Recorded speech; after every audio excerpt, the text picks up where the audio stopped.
Today lunch plan. Living alone vlog.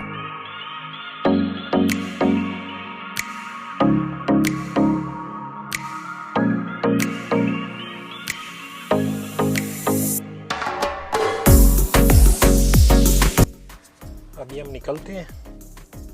तो आज दिल कर रहा है कि पिज़्ज़ा हट चले हम आज पिज़्ज़ा हट ही जाएंगे। तो लेट्स गो।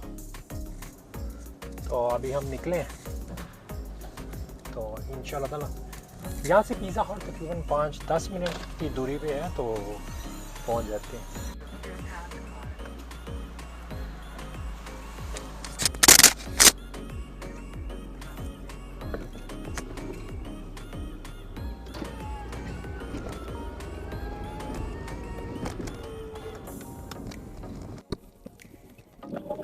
नीचे हाईवे पे उतरने लगे, तो हाईवे से आई थिंक 5 या 10 मिनट लगेंगे पिज़्ज़ा हट।